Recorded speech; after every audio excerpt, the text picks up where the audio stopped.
We are back on track for Tutorial Thursdays, and I'm going to make sure that I hit screen share this time. If you didn't see my post about that before, I will link that in the comments. This is not the usual view. However, because of my anxiety and my tracking issues, we're just going to deal with it this way.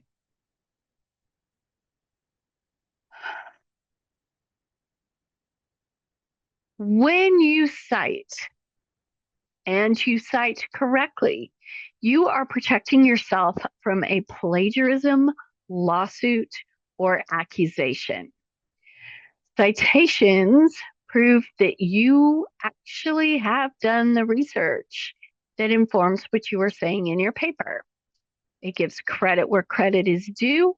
If you do not cite correctly, you are saying that you did all that work completely on your own with no help. So you need to make sure that you have your citations correct.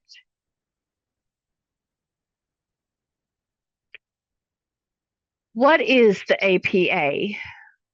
Why is there a 7th edition? And why should you care?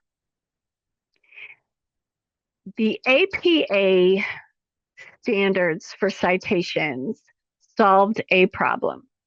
The first problem was that the American Psychiatric Association, which is what APA stands for, needed to come up with a standardized format for submissions to their journal. They wanted all of their journal articles to look a specific way. They wanted the references to look a specific way. They wanted the in-text citations to all match. The first edition of the APA formatting guideline was created to address this problem. The second problem that they sought to solve with creation of this standardized format was that you could visually see that other researchers, published authors, subject matter experts were properly credited for their work. It also gave you an easy visual for the knowledge base because you could now go and find other researchers.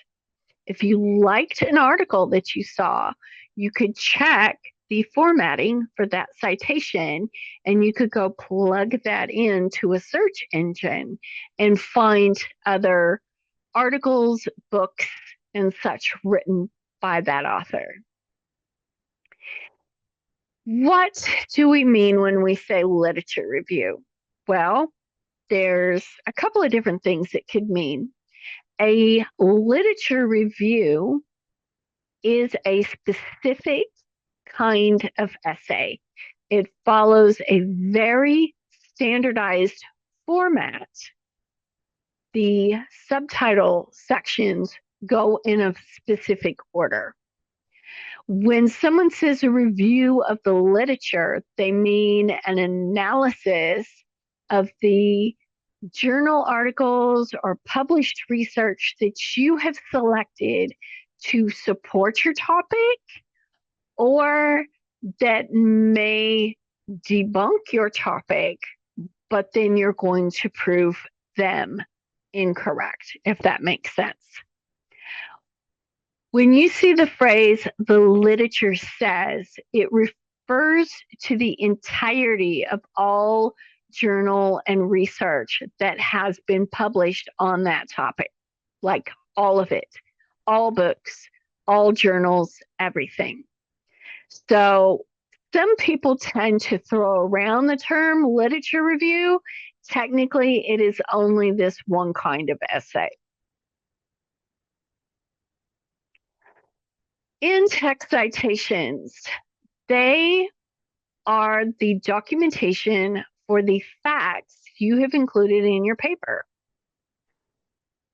As of the 7th edition, they have several ways that they can look. And this is as of fall 2023, the last time that the guidelines were updated.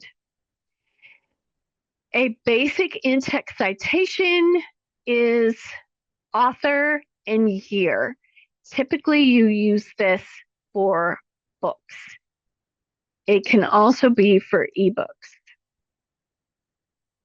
If the next fact that you cite is from the same source, while we're doing in-text citations, then you would write ibid. It's a Latin word that means from the same place.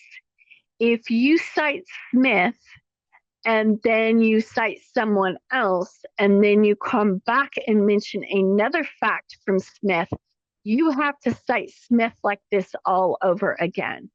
This only works if there is no other citation in between, if that makes sense.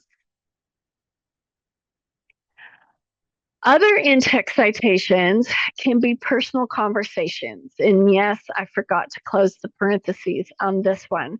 I did try to update it and PowerPoint did not want to let me do it. But if you're citing a personal conversation, this is how you would do that.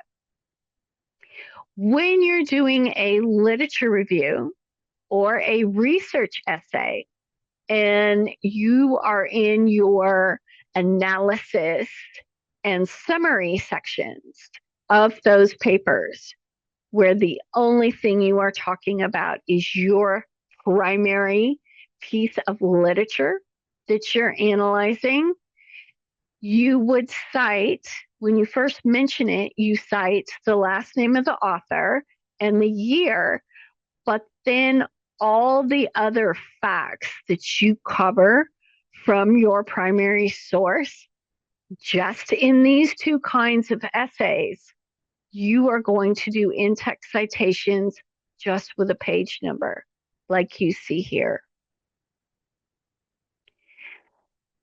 Your references page is going to be the most time-consuming part of writing an essay.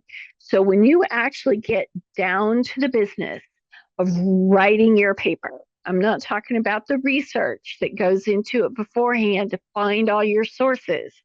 When you're actually writing your paper, your references page is going to be the most time consuming part. You need to be prepared to know that. You also need to know that Word or Google Docs or whatever software that you're using may alter your references. You need to save after every single one. When you've got it looking correct, you need to hit Command and then S if you're on a Mac. If you are on a PC, you need to hit Control and then S. Do not depend on your mouse. Anyway, your in-text citations must be reflected on your references page. So every in-text citation must have a matching entry on the references page. Every entry on your references page must have an in-text citation that goes with it. So what do those look like? Right? We already talked about books. They're the simplest. Author's last name and year for in-text citations. Those are physical or digital books that you own, rent, have access through the library. Articles on websites, including online journals, have a little bit more complicated format. I am not going to pause to take a look at a couple of examples. I can put some links in the comments that will take you to a website that will show you what those look like. Blogs that are scholarly ones should be cited as a scholarly source. They are not just chatty online diary entries. Many of them are very scholarly and they have their own references to them. Personal conversations. When you are citing a personal conversation on your references page, it must now include who that person is so the reader knows why their knowledge is relevant to your paper's topic.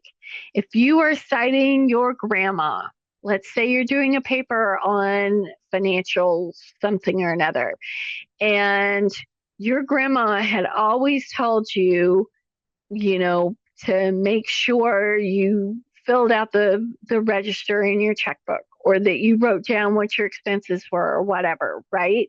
And grandma was a CPA, a certified public accountant. Then on your references page, you would put her last name, her first initial, the general year that you can remember, or if it was something she told you repeatedly over your childhood, you can just put a small n and a period and a small d and a period in the parentheses that stands for no date. Then you would put personal conversation in italics and then put maternal grandma CPA after that. So everybody knows why her financial advice is important. When you're citing YouTube channels, the channel is very rarely the author. Most scholarly videos that are on YouTube are going to be interviews and the speaker is cited. Then you would put in brackets after the name of the video, you would put YouTube video, and then you would state the name of the channel where you found it. Citing staff writers. When no author is listed, this means either a staff writer or an organization is the author.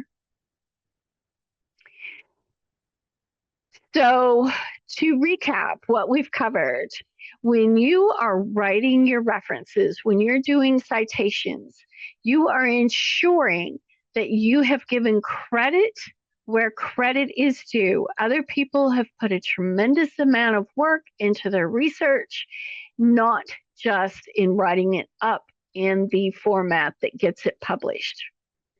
You are ensuring that you have done your homework, that you have found robust scholarly sources from verified academic websites and publications. And you are ensuring that you don't get expelled or charged with plagiarism. This could follow you for your entire career.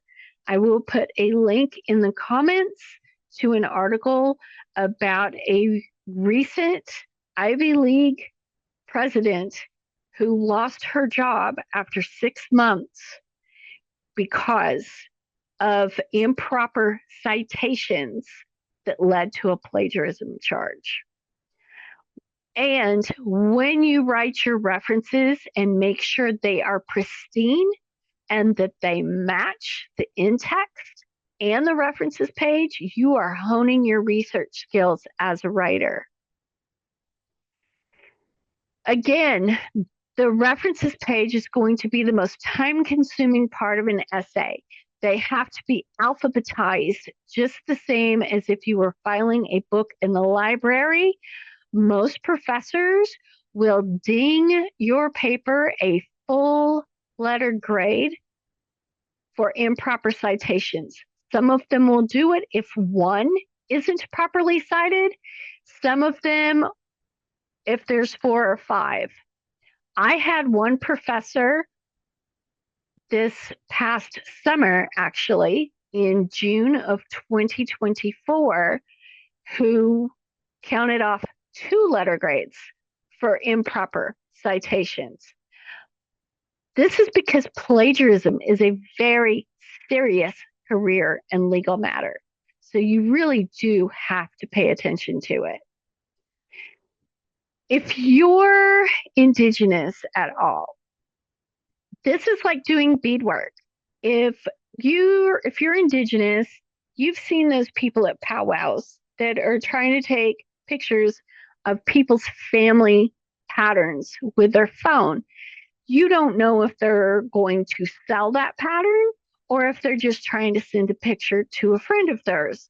You kind of end up getting a feel of whether they are or not, but you really don't want a lot of people taking pictures of your beadwork and selling those designs without giving you any kind of credit for it. Citing your references is the same as not allowing random people to take photos of your beadwork designs and claim them as their own, right? If someone else hasn't properly cited their source, you can prove that you did it if your references are correct and pristine. And it's like putting together your regalia. Your references page is the last thing that brings it all together. It is like the belt that goes on your outfit. You would not go out to dance on the powwow grounds with a leg or an arm missing, or your belt missing either. And correctly formatted references page is like ensuring your regalia has all the correct pieces to it and is put together properly. Wado, thank you for being here and for listening to this tutorial today. I appreciate you. And I will see you in the next tutorial next Thursday.